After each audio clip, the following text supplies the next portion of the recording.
Hiya besties! This week we're covering everyone's least favorite 4-letter word. Debt. And giving you 4 awesome strategies for effectively paying it down. And before you throw a pity party for yourself, please know that while debt can be scary, there are so many strategies that are gonna help make it so much more manageable. And I know a lot of finance reporters and educators in the past have had a pretty judgmental attitude about debt, but you're not gonna get that here. So before we get into the 4 strategies, I 100% want to acknowledge that we don't all start life on the same base. Some folks are born into generational wealth and have parents that pay for their college education, fund their wedding, and help them buy their first home. So debt may not even be something that they're super familiar with. While others grow up low income, may live paycheck to paycheck, may have faced housing insecurity, may have to support their parents and family members, and if they're women or people of color, may just not have gotten paid as much. This is going to play a huge role in how much debt you likely have and the types of debt you have and the resources you'll have access to help pay it off. It's important to address these socioeconomic nuances because people shouldn't feel like they're behind just because they have debt, because we all use the tools available to us to the best of our ability, and I hope these 4 strategies help you feel more in control. Strategy number 1, the debt snowball. Like I mentioned earlier, mindset plays a huge part in being able to get a handle on your debt, and it can feel really overwhelming, especially if you have creditors constantly blowing up your phone. But this strategy is relatively simple. All you have to do is take a piece of paper and list out your debt. You want the name, how much you owe, and the interest rate. You're then going to rank them by how much you owe, smallest to biggest amount. So for example, this list would sort into this list. The snowball method works really well for people who want positive reinforcement to stay motivated, and it's a great way to see early results. You'd make the minimum payment on all of your debt, but put any additional debt paydown funds towards the account with the smallest balance. This lets you tick off debts from smallest to largest dollars owed, and that means you'll have fewer accounts that you owe on relatively quickly. However, this isn't the fastest or the most efficient way to pay down debt.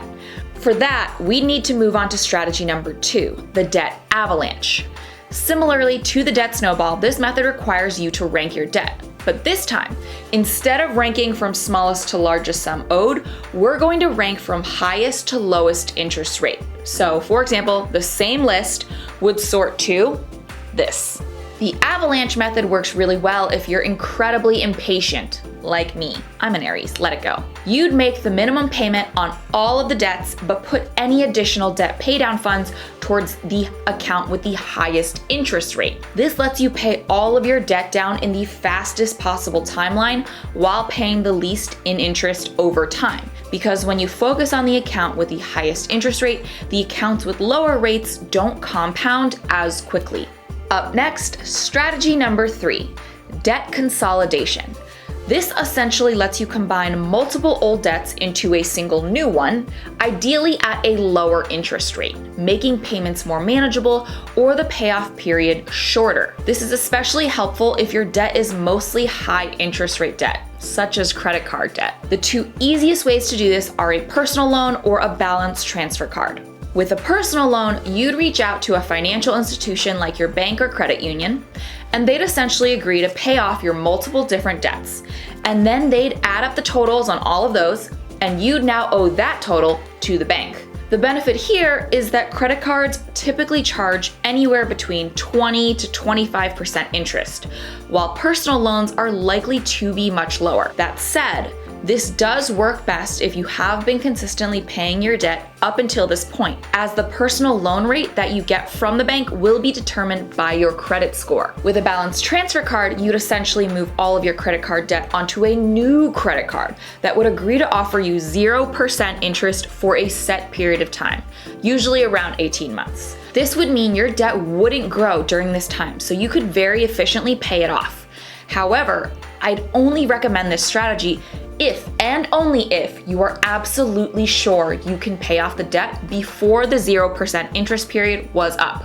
You wouldn't want to roll your old credit card debt to a new credit card just to have to pay 20 to 25% interest all over again on the balance in 18 months. And last but definitely not least, strategy 4, a debt management plan. If you're facing a mountain of credit card debt, a nonprofit credit counseling agency can set up a debt management plan to cut your interest rate and put you on a repayment plan. If you're thinking of going this route, look for an agency that's a nonprofit and accredited by the National Foundation of Credit Counseling. Your counselor will contact each of your lenders to notify them of the debt management plan and make itself the payer on your account. They'll also likely ask for lowered interest rates, lowered monthly payments, or a pause on late fees. Each month, you'll automatically and electronically send payment to the counseling agency, which then pays your creditors.